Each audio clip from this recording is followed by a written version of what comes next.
आपको क्या लगता है कंट्री ज़्यादा अनसेफ इंटरनली है कि एक्सटर्नल फोर्सेस से टुडेज कंडीशन?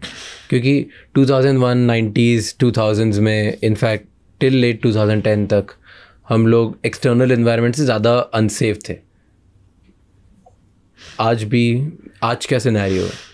एक्सटर्नल जो मतलब external terrorism versus internal terrorism, let's just put it this. No, I'll make it a little complex. Okay. No, that's too simple. Not simple.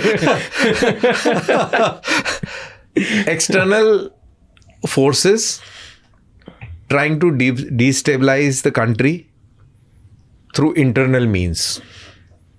Okay, explain. Right? Examples भी देना. हाँ, example है कोई भी जो आपने external terrorism, internal terrorism, it is this way only. The not so amicable countries are trying to destabilize you. Nobody likes in this world. Nobody is happy that you are growing and you are getting stronger. कोई खुश नहीं है. America भी आपसे खुश नहीं है. America भी परेशान है. तो ये सोचना कि अमेरिका या यूके आपके दोस्त हैं या आपने यूके की इकोनॉमी को क्रॉस कर दिया तो वो आपसे बहुत खुश है, ये आपकी गलत फहमी है. और आपके दुश्मन सिर्फ पाकिस्तान है और अमेरिका या यूके नहीं है, ये भी आपकी गलत फहमी है. ओके. आपके फ्रेंड आप खुद हैं और आपको अपनी हिफाजत करनी पड़ेगी. आपको डिस्टेबलाइज करने के लिए बहुत सारी ताकतें लगी हैं, क्योंकि जब आप उभरेंगे तो आप स्पेस ऑक्यूपाई करेंगे और जब आप स्पेस ऑक्यूपाई करेंगे तो किसी की स्पेस श्रिंक होगी. You got the point? और जिसकी हेजेमनी चल रही है दुनिया में वो पसंद नहीं करेगा. तो जो फ्रंट है, जो आपको कभी पाकिस्तान दिखेगा, कभी अफगानिस्तान दिखेगा, लेकिन इनके पीछे फोर्सेस कौन सी हैं वो आपको समझ में नहीं आएंगी. तो ये रिस्क है और ये रिस्क जैसे जैसे आप प्रोग्रेस करेंगे आपका ये रिस्क फैक्टर बढ़ता चले जाएगा. आज की तारीख में अगर खतरे की बात करें तो आज खतरा 2014 से कई गुना ज़्यादा है. उसका कारण ये है कि आप ग्रो कर रहे हैं, आप प्रॉस्पर कर रहे हैं, आप स्ट्रांग हो रहे हैं और ये लोगों को पसंद नहीं आ रहा है. अब लोगों का अपना अपना ओपिनियन है, लेकिन जो मेरे को समझ में आता है, जैसे फार्मर्स प्रोटेस्ट है, उसके अंदर एक एलिमेंट मेरे को इंटरनेशनल नज़र आता है, बहुतों को नज़र आता है. हमने देखा कैसे कनाडा ने हमारे को इन्फ्लुएंस करने की कोशिश करी, यूएस ने कोशिश करी पन्नू को लेकर. तो ऑल दोस थिंग्स वो आपको बैकफुट पे करने, आप बैकफुट पे हो गए ना. जब ये इशू निकल के आता है तो आप बैकफुट पे हो जाते हैं. वो आपको रोकने का प्रयास ही कर रहे हैं ना.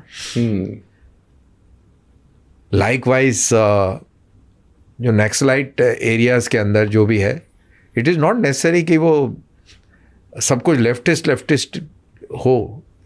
ये जो डार्क वर्ल्ड है वहाँ से फंड हो रहा है एक्सटर्नली, कहाँ से क्या बहुत कुछ हो रहा है, बहुत कुछ मूवमेंट होता है. वो एक सब सरफेस जो मूवमेंट है, जो नज़र नहीं आता, जो समझ नहीं आता, वो एक अलग ही टर्बुलेंट वो है. उसके डायनेमिक्स बिल्कुल अलग है. और जो लोग ऊपर बैठे हैं शीर्ष पर, उनको वो डायनेमिक्स बहुत अच्छी तरह समझ में आते हैं और अच्छी तरह टैकल भी हो रहे हैं, मैनेज भी हो रहे हैं. तो ऊपर से सब अच्छा है, लेकिन पीछे बहुत कुछ चल रहा है, तब जाके वो ऊपर से अच्छा दिख रहा है. ओके, तो अब इस पे बात करते हैं थोड़ा और, ठीक है. एक्सटर्नल जो फोर्सेस हैं, जैसे मान लो कि अगर टॉप 3 कंट्रीज़ हैं, फॉर एग्जांपल जैसे अमेरिका है, चाइना है, अब तो इंडिया हो गया, but for a dummy place जैसे रशिया है, ये सब अपने अपने गेम्स खेल रहे हैं इन अ वे कि इंडिया को पावर नहीं मिले. क्योंकि अगर इंडिया पावरफुल होगा तो इनमें से किसी ना किसी की स्पेस और सीट लेगा, बिल्कुल लेगा, और वो पसंद नहीं आया. और एक बार हमारी इकोनॉमी ज़्यादा हुई, पैसे ज़्यादा हो गए, तो किसी ना किसी फील्ड में तो इन तीनों को बीट करेगा. It can be arms, it can be military, it can be economy, it can be money, can be new countries whatever, right, multiple places. तो यही लोग इंटरनली जो हमारे इधर चीज़ें होती है वो सब टेक्निकली नैरेटिव क्रॉस करने की कोशिश करते हैं ताकि इंडिया पे लोगों का बिलीव कम हो जाए, right. That's what the larger sentiment is जो आप बताना चाह रहे हो। तो ये कैसे करते हैं? What is the way to do it? Example के साथ चलते हैं। हाँ, मतलब give me 3-4 examples. I know one example which is कि बहुत लोग इंडिया के अगेंस्ट बहुत सारी ऐसी रिपोर्ट्स पब्लिश करते हैं कि लार्जर सेंटिमेंट ग्लोबल इन्वेस्टर्स का रुक जाए, क्योंकि this I read it very recently कि हाउ, मतलब उसमें कहीं पे भी पूरा आर्टिकल में नाम नहीं लिखा था इंडिया, बट पूरा आर्टिकल वाज इन अ वे कि इंडिया के लिए ही था। वो पूरा आर्टिकल ये समझाना चाह रहा था कि कैसे बड़ी इकोनॉमीज़ एक राइजिंग इकोनॉमी को टारगेट करके उससे इन्वेस्टर्स का सेंटिमेंट हटाने की कोशिश करती हैं। क्योंकि रिसेंटली अभी JP Morgan ने अनाउंस किया कि वो अपना जो बॉन्ड है फर्स्ट टाइम वो इंडिया के लिए भी ओपन करेंगे और इंडिया में भी इन्वेस्ट करना US के लोग स्टार्ट कर देंगे। सो जब ग्लोबल हज़ारों खरबों रुपए इंडिया में लगने वाले हैं तो कुछ सेंटिमेंट्स, कुछ पावरफुल लोग ये चाहते नहीं है, तो वो बहुत सारी इंडिपेंडेंट रिसर्च फंड करते हैं कि इंडिया में ये गलत हो रहा है, इंडिया में ये गलत हो रहा है, इंडिया में सब कुछ गलत ही हो रहा है, पॉलिटिक्स बहुत महंगा हो रहा है, इलेक्ट्रॉल बॉन्ड्स के साथ क्या हो रहा है, दंगे बहुत खत्म हो रही है, डेमोक्रेसी खत्म हो रही है, इसमें पैसे मत लगाओ, बहुत बहुत सारी चीज़ें। स्टार्टअप वर्ल्ड में क्या हो रहा है, अदानी के साथ सब डूब गया, सब एवरीथिंग, राइट। एंड ये सब फंडेड होता है और इन सब की लिंक्स होती कि हाउ मोर और लेस एक सोर्स से सब आते हैं। And that's very interesting to understand, क्योंकि मोर और लेस 2-3 जगह ही है जो पूरी जगह एक नैरेटिव फैलाने की कोशिश करी कि how people should not believe in this big bubble जो बस्ट होने वाला है, और ये फंड होता है दूसरी कंट्री से, विच इज़ मेरे लिए बहुत इंटरेस्टिंग था, वो just understanding the whole scene. So ये एक तरीका होता है कि मीडिया को आप किसी न किसी तरह से इन्फ्लुएंस करो ताकि पब्लिक का और इन्वेस्टर्स का सेंटिमेंट कम हो जाए। और क्या तरीके होते हैं? देखिए, बिल्कुल आपने बिल्कुल you said it, you know, लेकिन इसको अब एग्जाम्पल के साथ चलते हैं। कई सालों से, ये दशकों से ये प्रेडिक्शन है कि अगली सदी एशिया की सदी होगी और भारत एक महत्वपूर्ण रोल अदा करने वाला है। भारत की जो भौगोलिक स्थिति है, जो उसकी ज्योग्राफी है, जो उसका पॉपुलेशन डिविडेंड है, डेमोग्राफिक डिविडेंड, इन सब को देखते समझते हुए और जिस तरीके की डेमोक्रेसी है, इंडिया एक बहुत इम्पॉर्टेंट प्लेयर इस एशिया सदी के अंदर भी उभर के निकलेगा। हमने देखा कि 90 के दशक में चाइना, जहाँ पर डेमोक्रेसी नहीं है, डंडे के जोर पर उसने इकोनॉमिक रिफॉर्म और ये सब कार्रवाई करी और उसकी GDP 89 में हमसे या हमारे बराबर थी। वो हमसे आज मेरे ख्याल से 10 या 15 या 20 गुना, पता नहीं जो भी है, बहुत बड़ा है, हाँ। बहुत ज़्यादा आगे निकल गई और हम धीरे धीरे अभी उसी स्पेस में, उसी स्पीड में चल रहे हैं। वो पिछले कुछ सालों में हमारा इम्प्रूवमेंट हुआ है। अब ये चीज़ें सबको दिख रही है ना, चाइना को भी दिखी। चाइना को लगा कि ये तो गड़बड़ हो जाएगी और कोविड स्टार्ट हुआ। चाइना के अंदर कोविड बड़ी जोर शोर से फैला, तो चाइना को ये बिल्कुल समझ में आ गया कि ये कोविड, क्योंकि पहले तो उसने छुपा के रखा, धीरे धीरे दुनिया को पता लगा, लेकिन उसको तो पता लग गया था ना कि किस स्पीड से चल रहा है और उसको आगे, उसको ट्रेजेक्ट्री दिख रही थी कि ये ऐसे चलेगा तो इससे क्या इफेक्ट होगा। तो अगर ये इफेक्ट होगा तो कहां जाएगा बिजनेस?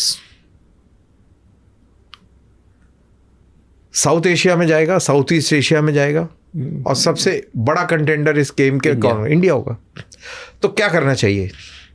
बॉर्डर्स के ऊपर फौजें लगा के और आप एक वॉर हिस्टेरिया टाइप और या वॉर क्लाउड्स गैदर करके आप दुनिया को स्केयर कर देंगे। हमारे पास बहुत अनस्टेबिलिटी है, बॉर्डर रिजॉल्व नहीं है, यहाँ पे इन्वेस्टमेंट करोगे तो आपका पैसा डूब जाएगा। आप मेरे को बताइए कि एज ए बिजनेसमैन आप कभी उस मोहल्ले में अपनी दुकान खोलेंगे जहाँ रोज़ पत्थर चलते हों? नहीं खोलेंगे ना। कभी कांच टूट जाएगा, कभी कुछ टूट जाएगा, कभी ये वो, या जहाँ पे हफ्तेबाजी खूब चलती है तो साला का वहाँ पे क्या फ़ायदा होगा, राइट? जहाँ पे से फोर्सेस खड़ी है वहाँ पे भी बहुत सोचूंगा कि रोज़ क्यों खड़ी होती है। बिजनेस बड़ा पीसफुल बिजनेस, बहुत ही शांत प्रिय इलाकों में जाता है जो बहुत कंड्यूसिव इन्वायरमेंट मिले वगैरह वगैरह। तो चाइना ने फौजें एक्स्ट्रा लगा दी दुनिया को दिखाने के लिए कि यहाँ पे इंस्टेबिलिटी, हमें भी फौजें लगानी पड़ी। ठीक है। फिर आपने एक ये पढ़ा होगा कि चाइनीज जो शी जिनपिंग की जो एक पॉलिसी है, वो ये पॉलिसी ये है कि डेमोक्रेटिक कंट्रीज के अंदर उनके रूल्स का इस्तेमाल करके उनको अंदर से सबवर्ट कर लो। मतलब थोड़ा समझाओ। हाँ, डेमोक्रेसी के अंदर क्या है? फ्रीडम ऑफ स्पीच है, लिबर्टी है, मीडिया है, इलेक्शंस है, वोट है। हाँ, जैसे बहुत सारे टूल्स हैं। हाँ, टूल्स है। तो इनके अंदर घुस जाओ। इलेक्शन के लिए आपको पैसा चाहिए तो आप वहाँ पैसा दो जो आपके लिए फ्रेंडली हो। मीडिया पैसे से चलता है, नेचुरली प्राइवेट मीडिया है, उसको इन्फ्लुएंस कर सकते हैं आप पैसे देके। एंड लाइकवाइज फिर आपने जैसे बोला कि बहुत सारी NGOs हैं जहाँ से पैसा रूट होके इधर आएगा। आपने किसान आंदोलन, कितना फंडिंग वेस्ट से आई, कितनी फंडिंग आई, देखो कितना तमाशा हुआ, क्या इमेज गई कि इंडिया में अनरेस्ट है, राइट? दिल्ली के ऊपर आप बैठे हुए 1 साल 1.5 साल से, India is not stable, farmers are unhappy, right? It was handled well, वो लोग चले गए। इस बार जो फार्मर एजिटेशन जो शुरू हुआ, बहुत ही सही तरीके से उसको एक जगह पे, because it is politically motivated. ऐसा इशू नहीं है। खेती तो हम भी करते हैं, हमारे पास भी तो खेत है, मेरे पास है, मैं बिल्कुल किसान हूं, मेरा तो किसान वाला खाता भी है, बिल्कुल हार्डकोर किसान हूं। तो ऐसी कोई इशू नहीं है। जिस तरीके से वो इशू पोर्ट्रे होता है, इश्यूज अलग अलग टाइप के हैं। तो अनस्टेबल है तो ये दिखाने की कोशिश चल रहा है। अब इस अनस्टेबिलिटी के अंदर एक चीज और है, दैट इज टेररिज्म भी डाल दीजिए आप, इसके अंदर नेक्सलिज्म का भी हिसाब किताब कर दीजिए आप, law and order issues create कर दीजिए, पॉलिटिकल वायलेंस और पॉलिटिकल कंफ्यूजन क्रिएट कर दीजिए। तो बेसिकली आप पोर्ट्रे कर रहे हैं कि कंट्रीज अनस्टेबल। फिर वो हिंडनबर्ग टाइप की ऑर्गेनाइजेशंस हैं, वो आपके जो टॉप आइकॉनिक जो इंडस्ट्रियलिस्ट हैं, जो दुनिया में नाम है, जो हजारों लाखों लोगों को नौकरियां दे रहे हैं, एक बहुत इंपॉर्टेंट किरदार अदा कर रहे हैं इस देश की इकोनॉमी और इसके ग्रोथ में, उसको टारगेट करके उसको गिरा लो, इकोनॉमी को डिस्टेबलाइज कर दो। ये सारा खेल चल रहा है, सारा खेल चल रहा है। अगर ऐसे और भी बहुत इंसाइटफुल शॉर्ट्स और क्लिप्स देखनी है तो इस चैनल को सब्सक्राइब कर लो।